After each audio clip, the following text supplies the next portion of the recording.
Já iniciamos. Vamos esperar o pessoal ir entrando, tá bem?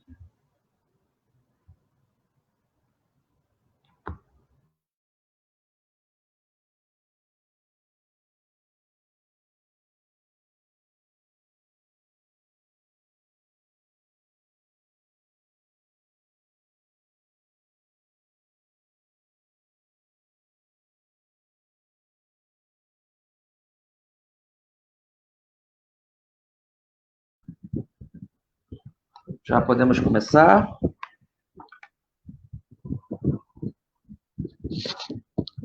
Não estou.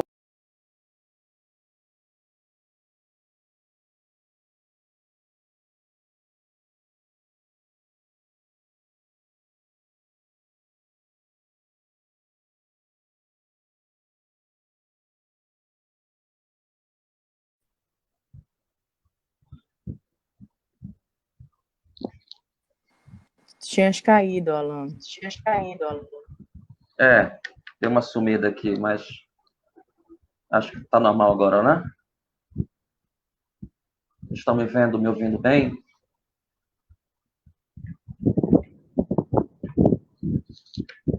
Os primeiros instantes dessas transmissões ao vivo sempre dedicados aos ajustes técnicos. Não tem como escapar disso.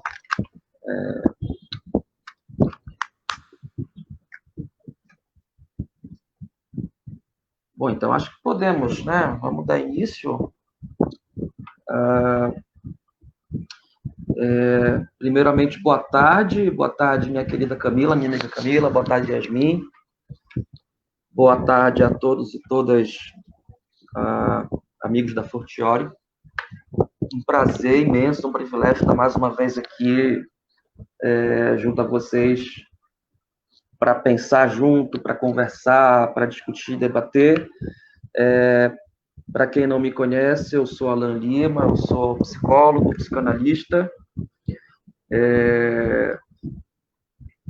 Eu não gosto de fazer muito essa conta, porque eu não lembro há quanto tempo eu tenho de formado, mas não importa.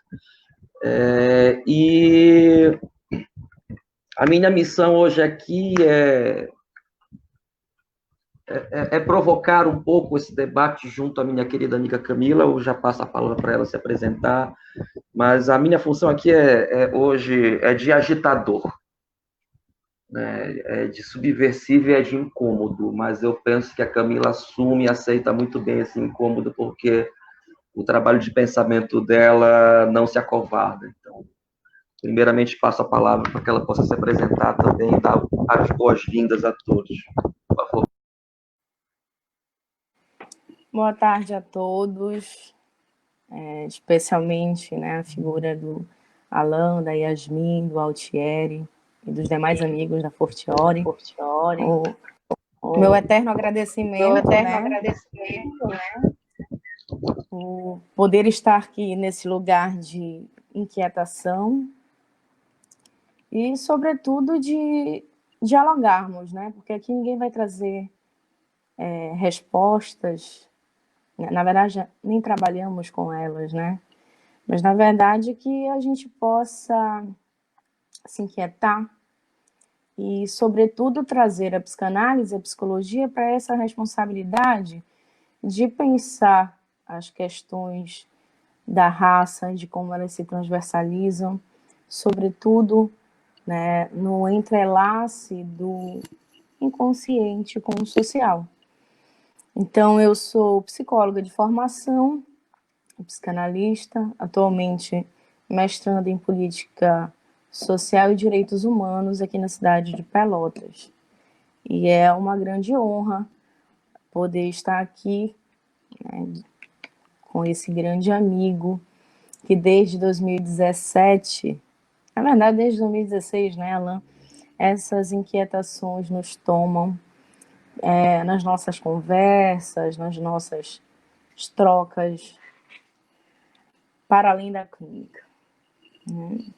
Então, hoje, como tema principal, psicanálise e raça, atravessamentos para além da clínica, eu trago um subtítulo, né? Freud, do judeu ao corpo negro, um para além do estrangeiro. Seria o racismo o real que nos habita? Né? Então, para iniciar essa live, eu trago os ditos de Audre Lorde, mulher lésbica, preta, feminista, escritora caribenha americana e ativista dos direitos civis, que vai dizer o seguinte: há muitos silêncios a romper. Então, é nesse sentido que é a minha provocação inicial. Há muitos silêncios a romper. Né?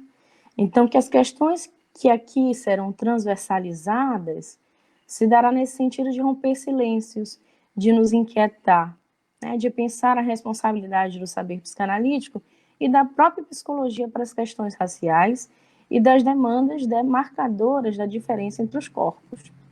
Então, se utilizando um pouco do pensamento de Neuza Souza, ela vai falar sobre o mito para a psicanálise, né? Que vai se tratar dessa essência simbólica expressa pela fala, pelo discurso, quer seja verbal ou visual, e sendo essa uma forma de comunicação sobre qualquer objeto, coisa, pessoa. Né? No entanto, o mito, ele não se resume a uma simples fala.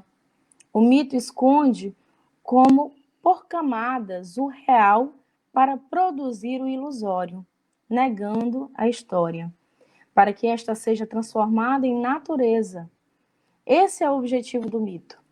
Nesse ponto, repousa e se sustenta toda a construção do mito do corpo negro, ou seja, se sustenta ainda hoje, em 2020, que as questões raciais, elas são tidas enquanto naturais, logo animalizando esse corpo negro. Né? Então, o mito, ele é elaborado diante das determinações econômicas, políticas, sociais, psíquicas presentes na nossa sociedade. Ele é resultante de um efeito social. Né? O que é que eu quero dizer com isso?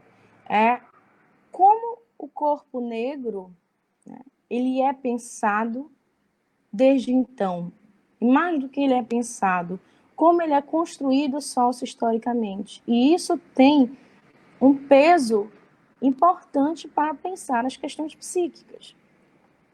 Quando, por exemplo, nós, ali ainda na primeira infância, né, temos contato com a diferença dos corpos, e aí eu lanço a pergunta para vocês: quais são os professores de vocês na primeira infância que ocupavam esse lugar de um corpo demarcado pela pretitude?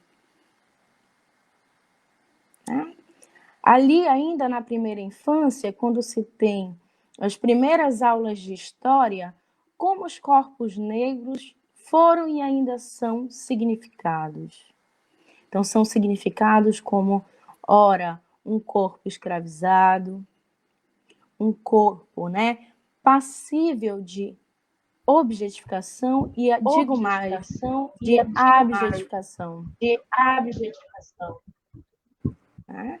Como esse corpo, ele se constrói sociopolítica, historicamente e psiquicamente. Ora, se a gente sai do pressuposto que o inconsciente é feito de histórias,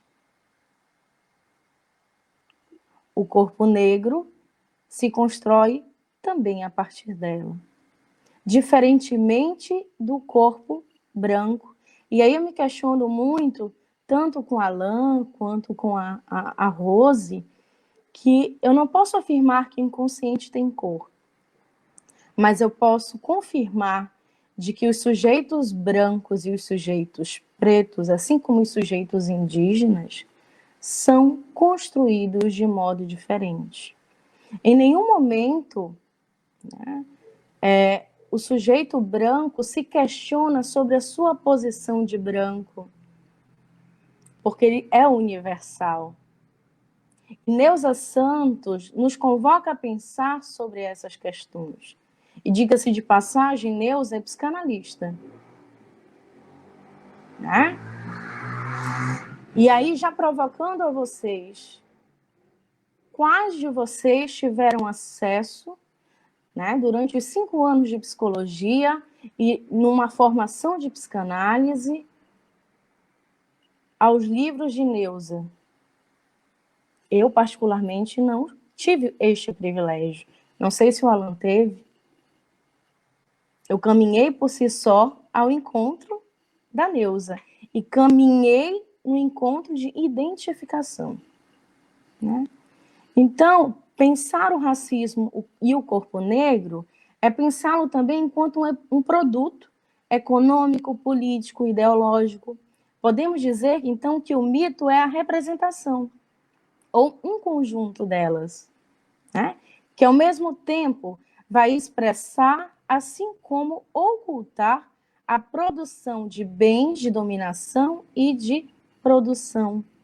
Já enquanto que o produto psíquico, o mito resulta de um certo modo de funcionamento do psiquismo em que predomina o processo primário, o princípio do prazer e a ordem do imaginário.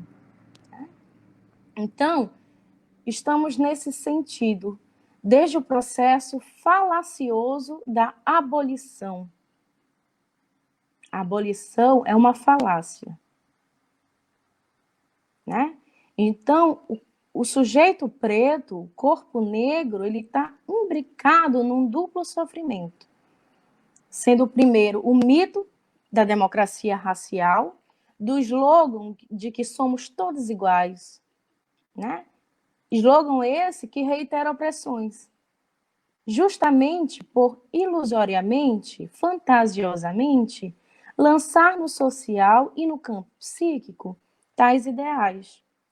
Então, num outro extremo, né, que é o segundo, né, que faz o duplo, estamos frente às reflexões profundas e inquietantes sobre o custo emocional da sujeição, da negação da própria cultura e do saber psi.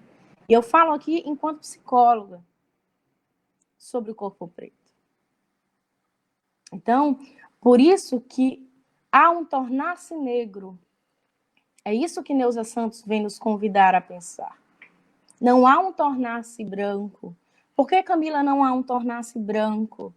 E aí vem a Chile Mbembe nos dizer o seguinte: o processo colonial foi extremamente violento, de modo que os portugueses, os espanhóis, enfim, e pensando no Brasil especificamente, os portugueses, quando, né, chegaram aqui, mais do que destruir os povos originários que se encontravam, que eram os povos indígenas, fizeram o mesmo com a África mãe, berço da civilização.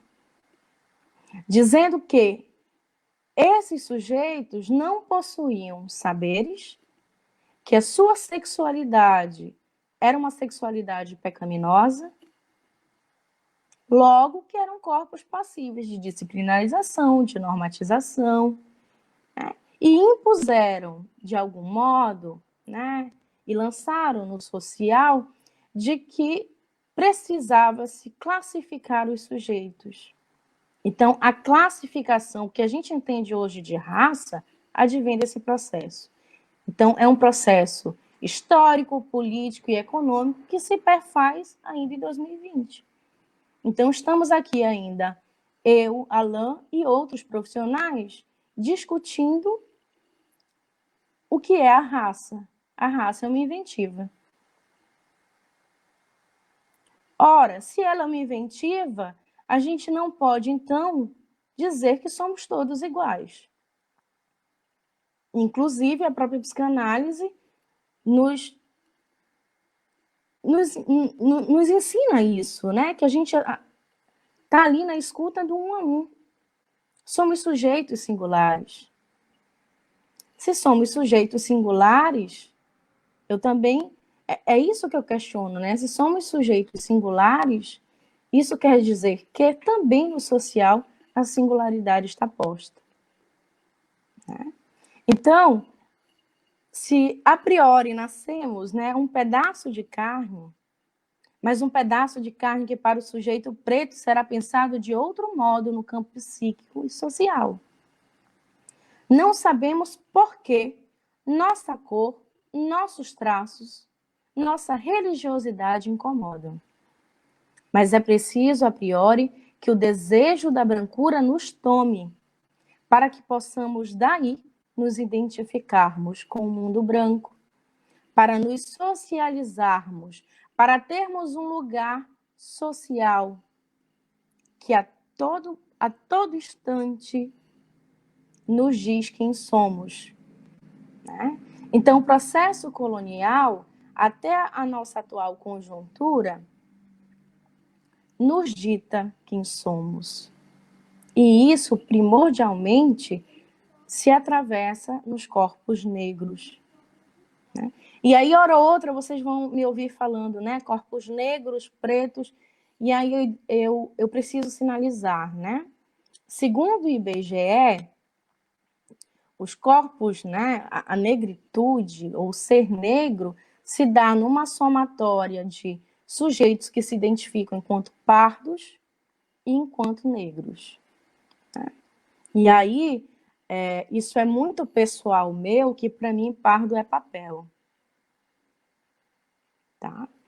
Então, deixo aí para inquietar mesmo. Né? Pardo é papel. Então, frente a todas as diferenças, é que eu posso supor que a raça ela vai se expressar no real do corpo, né? Porque o racismo ele é estrutural. E se ele é estrutural, ele não foge do campo da psicanálise. Porque a mesma lógica se dá. É por isso que pensar o corpo preto é pensar ele associado ao que Freud expusera sobre o seu corpo atravessado pelo antissemitismo. Um corpo judeu marcado pela diferença e exclusão. E em várias conversas com o Alain, ainda em 2016, era um questionamento que eu me fazia e trazia para ele. Como ser psicanalista sem dar conta que Freud já falava sobre o racismo? Como eu não posso dar escuta a essas questões na minha clínica? Como isso não pode ser falado? Então, romper silêncios se trata disso também. Freud já anunciava, desde então, que ele era um corpo demarcado pela diferença. Então, ali em Mal-Estar na Cultura, bem como Moisés e Monoteísmo, né, se o mal-estar nomeado por Freud diz sobre os impasses da civilização que confronta a todos nós inseridos na cultura, se no período do nazismo a pergunta que talvez reverberasse para ele, o que há de temeroso, de ruim no judeu que atrai tanto ódio e violência, é a mesma pergunta que reverbera em mim enquanto um corpo demarcado por uma raça. Raça essa tida, né, e inventada socialmente através de um processo colonial. Então, quando a gente pensa também no Brasil, enquanto um território colonizado, a dada questão pode se dar da mesma forma. O que há de nós, né? O que há em nós pretos que atrai tanto ódio e violência?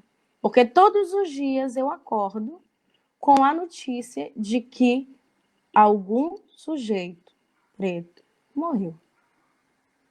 Seja, né, de uma violência do Estado,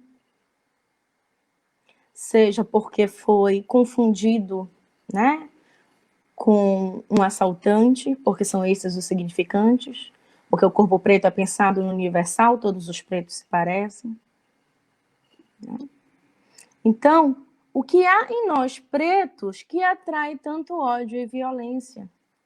E além disso, o que atrai tanto silenciamento sobre a dada questão? Já que continuamente tais afetos e ações se reinventam mesmo após 128 anos de uma pseudo-abolição. Lembrando que, se nós pensarmos numa construção, né, sócio-histórica, o silenciamento mata. E se o silenciamento mata, a gente, né, reitera opressões. Então, alguns questionamentos, né, para a gente pensar aí, vida fora. Por que não estudamos na psicologia e nas abordagens psicanalísticas os analistas pretos? Eles não produzem? Onde se encontram? Quantos psicanalistas em Belém do Pará, por exemplo, vocês tomam como referência? Então, deixo aí para vocês pensarem. E em seguida, a branquitude como sistema de opressão, né? Então, quando os brancos dizem: ah, mas eu não sou racista porque sou neto de pretos. Eu não sou racista porque eu tenho amigos pretos. Eu não sou racista porque já namorei uma menina negra, uma menina preta. Então, o quanto que... E aí a Grada Quilomba vai nos auxiliar nessa questão de quanto que a branquitude se encontra nesse lugar de um autocuidado, de um pacto narcísico, de uma grande máscara, onde ela vai nos dizer sobre a grande máscara, né? Grada Quilomba, ao trazer a questão da máscara, ela vai dizer que os brancos colonizadores a utilizavam, né, nos seus escravos, né, muito mais do que tamponar essa boca, que é... O que é a boca para a psicanálise, né? Para a gente pensar também. Então, a Grada Quilomba diz o seguinte, que a boca era tamponada e a máscara utilizada enquanto esse subterfúgio para que os negros escravizados não pudessem se alimentar daquilo que produziam nas terras dos seus senhores, para que não pudessem comer terra e não viessem a se suicidar, mas, sobretudo, a máscara é utilizada enquanto não enunciar ao branco o quanto que ele é privilegiado em lugar de ser branco, de não enunciar ao branco o seu lugar de violento, o seu lugar de senhor, o seu lugar daquele que escraviza esse sujeito. E aí um outro ponto para a gente pensar tudo isso que eu falei até agora é que o Portinga, né, ele vai dizer o seguinte: a espécie humana, em sua essência, é social. E sobre a noção de humano, será que somos todos humanos? Será que somos todos sujeitos? Ora, se a classificação social no período colonial nos impôs uma noção de raça, ela também impôs uma noção de humanidade. O corpo negro é significado como não humano, como bestial, como aquele relegado a um lugar que nem é de objeto, mas de abjeto. É o resto. E aí, mais uma vez, eu questiono quando a gente pensa na nossa atual conjuntura, aonde estão Camilas e Alans na psicologia? Será que, de fato, né, todos nós, pretos, temos os mesmos acessos à educação, à saúde, ao saneamento, à moradia? Será que eu e o Alan não estamos nesse lugar social de resistência a ocupar esse lugar, inclusive esse lugar de fala? São questões, né? Não sei se somos todos humanos. Não sei se somos todos sujeitos. Então, a humanidade, ela é uma invenção colonial também. E isso é histórico, porque tanto Maria Lugones, o Mbembe, que são autores importantes, né? Aníbal Quirrano, para pensar essas questões, eles vão nos dizer o seguinte, que a humanidade, ela só surge a partir do momento da Segunda Guerra Mundial. O processo colonial se deu aqui no Brasil de modo a devastar e aniquilar povos indígenas, povos negros. Quando isso se dá entre os brancos, numa Alemanha nazista, é preciso se criar a noção de humanidade.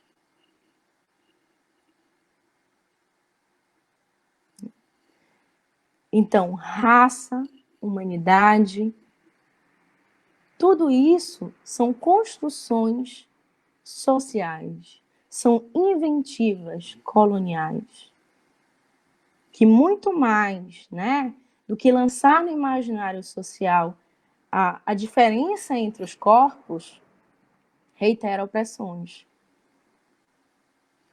Então, por que as questões de identidade elas precisam ser repensadas e tomar para si, sobretudo, o sujeito branco, né, o analista branco, o professor branco, a responsabilidade de tal questão? Precisam, sobretudo, porque o inconsciente se faz por histórias, e são por elas que dados sujeitos são apagados, silenciados, subalternizados.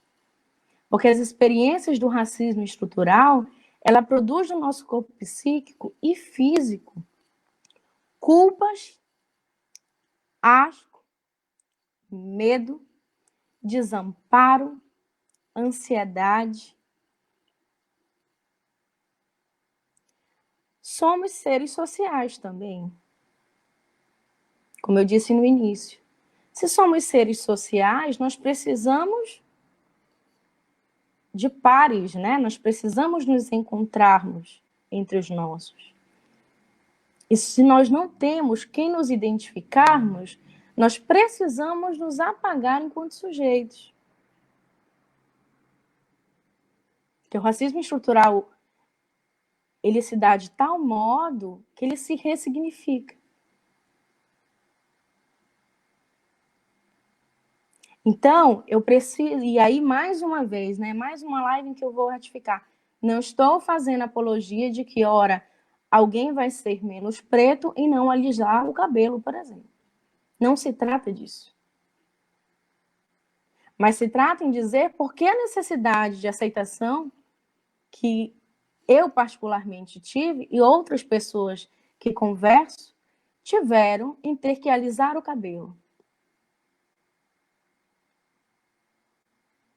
Porque outras pessoas tiveram a necessidade de fazer uma cirurgia plástica no nariz.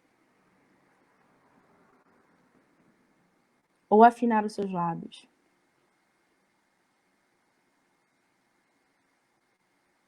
E quando essas questões são lançadas aos meus amigos brancos, por exemplo, não são questões. Então, algo já me sinaliza que há uma questão que se dá para nós, pretos, pretas. Então, acolher esse corpo que desde sua gênese tem sido marcado por um não lugar e sobreposto a um lugar de abjetificado, se faz de suma necessidade. E aí eu vou trazer uma parte para vocês, de Neuza Santos, que vai dizer o seguinte: diferente de outros crimes hediondos contra a humanidade, a escravidão nunca foi considerada como tal. Ela nunca foi considerada como um crime. Pelo contrário, foi legitimada e utilizada para o crescimento econômico e a manutenção de privilégios de uma parcela da população. Ou seja, uma prática autorizada e contínua de violência, que se mantém presente como uma experiência transgeracional, introjetada em forma de representações subjetivas e inconscientes, impactando consequentemente no comportamento coletivo da população negra e branca. Afastado de seus valores originais, representados fundamentalmente por sua herança religiosa, o negro tomou o branco como modelo de identificação, como a única possibilidade de tornar-se gente. É partindo desse confronto e dessa imposta autonegação que ela conduz seu estado procurando explicar o custo emocional da sujeição, da negação, do massacre de sua identidade original, de sua identidade histórica existencial. Então, o processo colonial, ele se deu pela via da violência, da subjugação dos povos originários, na negação do direito de existir, de expressar sua religiosidade, por exemplo. O processo colonial, ele lança no imaginário e em todas as relações aquilo que eu já falei, que é a classificação social, os humanos e os não humanos, sendo os negros postos enquanto não humanos, enquanto corpos escravizados e passíveis de morte, de negociação, de um corpo a ser vendido, de um corpo a ser trocado. Né? Atualmente nós tivemos o caso Miguel, que foi arquivado.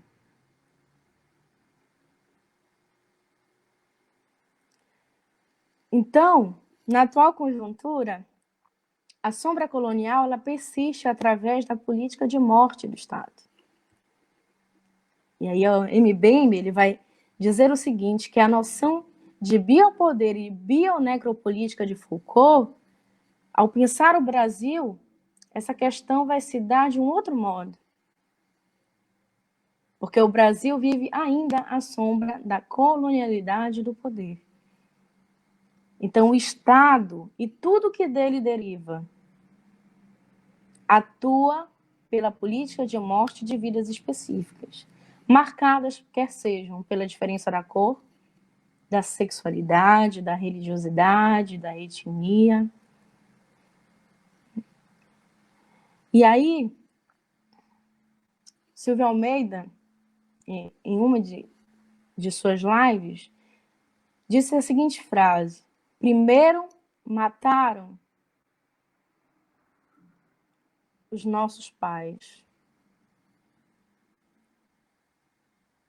Depois começaram a matar a nós mesmos.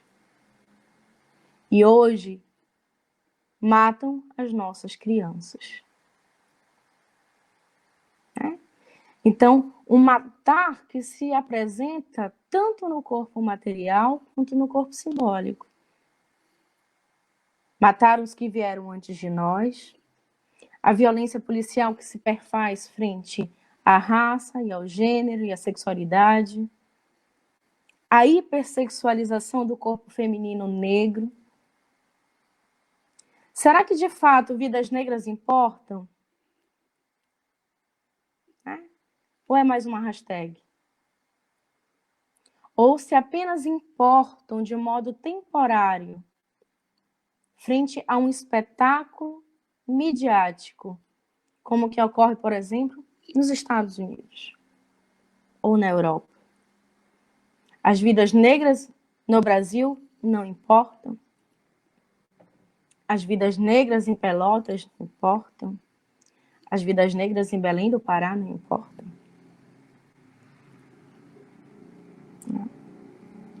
Então, é com esses questionamentos que eu deixo, né, algumas dicas de leituras, alguns autores, na verdade, para que aqueles que estiverem desejosos possam buscar.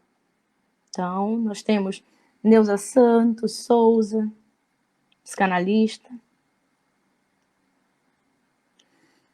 que tem vários livros. Tem o Tornar-se Negro e as vicissitudes da identidade do negro brasileiro em ascensão social.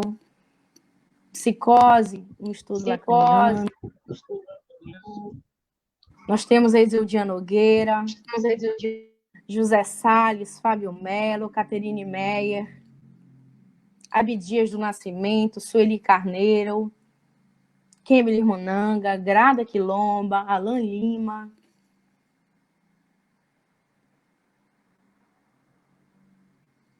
Então, nós temos uma vasta leitura de profissionais pretos. Então, não se trata de dizer que não estamos produzindo. Não se trata de dizer que materialmente não estamos sendo vistos. Estamos. Mas talvez não estamos sendo visibilizados.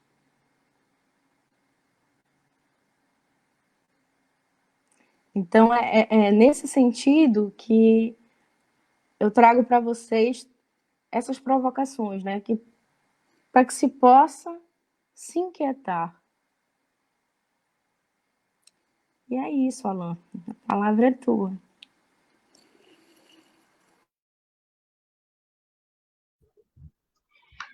Bom, primeiro, inspirar um pouco, né, depois do impacto disso tudo que você traz, né, dessa coisa muito viva e encarnada, né, desse pensamento que não é nada conformista e tampouco acomodado.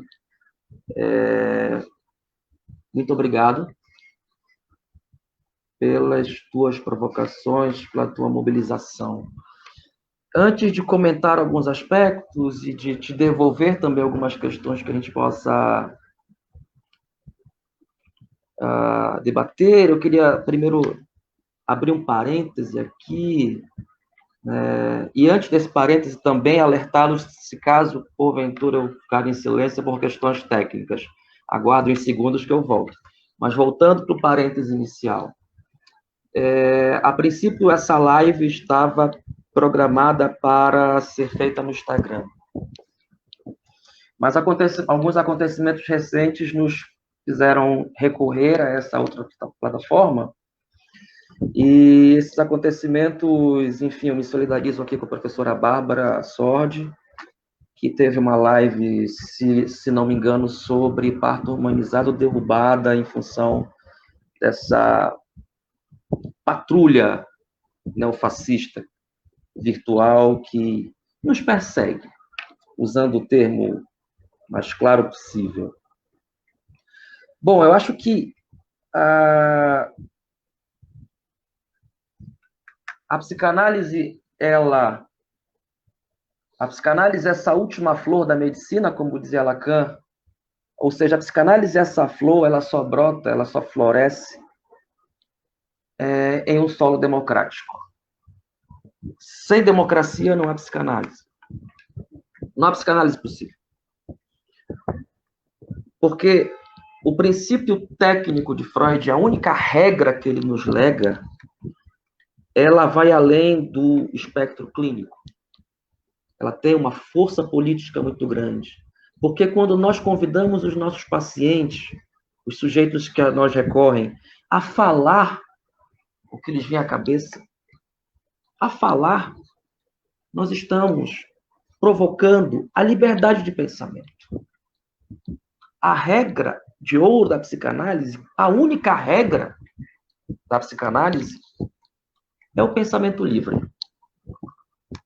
Então, não temos como pensar que há possibilidade da psicanálise ser exercida, pensada, debatida, comentada, fora deste solo democrático, onde teríamos a liberdade de pensar, de associar livremente e de nos associarmos aqui. Fazemos essa associação para pensarmos, falarmos livremente. Nesse sentido, então, que eu acho que, diante dessa atual conjuntura, né, de perseguição, de ofensas, mais uma vez parafraseando Lacan, eu acho que a resistência do analista aqui ela é bem-vinda. É preciso, de fato, que haja resistência da nossa parte, mas resistência não no sentido daquilo que supostamente atrapalha o tratamento. Não, resistência no sentido de sustentar um discurso, de sustentar um desejo, de sustentar um diálogo. Né? E não foi por outra coisa, por resistência, que a gente resolveu mudar o lugar, mas não mudar a proposta.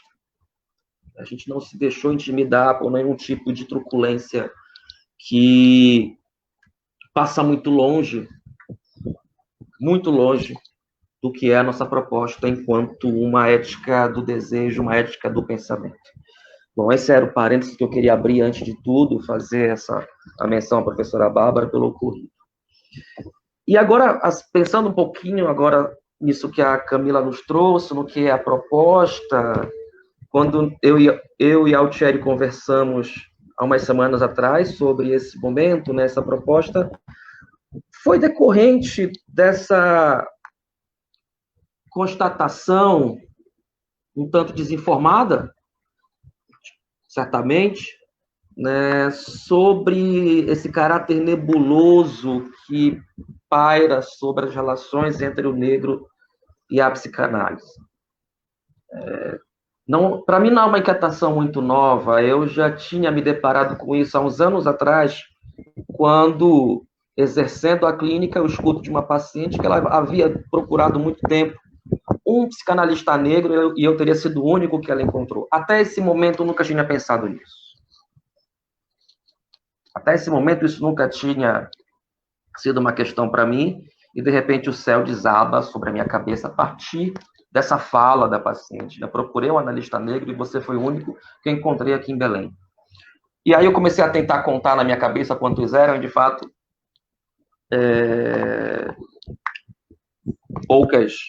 poucos nomes vieram naquele momento. Hoje temos mais, né, e eu considero que o número só tende a crescer. Mas também há um incômodo, uma inquietação, e por que não dizer também um mal-estar, né, fazendo essa referência a Freud, meus, enquanto único psicanalista negro em alguns congressos de psicanálise, o único a compor uma banca, uma mesa, né, nesses congressos, nos quais a maioria esmagadora é feita por psicanalistas brancos e brancas, com todas sustentando as insígnias do psicanalista brasileiro, que, enfim, são bem parecidos. Você reconhece um psicanalista lacaniano pela forma dele falar e se vestir. Eles são muito parecidos. E isso me incomodava bastante, né? Hoje eu costumo dizer que eu não vou mais a congressos por uma série de razões. Uma dessas razões é exatamente essa, né, de não me sentir tão representado, e também por questões acadêmicas, porque, enfim, eu já não acredito mais em congresso. Eu acho que a maneira da gente contribuir e produzir no nosso campo de saber é escrevendo e, enfim, não esse tipo de reunião, que, a meu ver, perdeu o sentido. De qualquer maneira, o que eu quero dizer com isso, que eu acho que é preciso incomodar a psicanálise, sim, com o nosso discurso, com o nosso pensamento, A psicanálise ela não tem razões e prerrogativas para ser hegemônica e tampouco imaculada, na medida em que está no mundo. Então, é preciso incomodar a psicanálise, perguntando a ela, né, perguntando as hegemonias dentro da psicanálise, o que há de ser feito ou o que foi feito com o pensamento negro dentro desse campo. E eu fico muito feliz de escutar a Camila, porque, como vocês bem perceberam, ela é uma metralhadora, ela vai soltando as referências, porque ela domina, ela se aprofunda, ela se apropria, e é bonito de ver isso, eu me emociono, porque me sinto, enfim, representado, vendo a Camila falar. E eu digo que é importante de incomodarmos a psicanálise.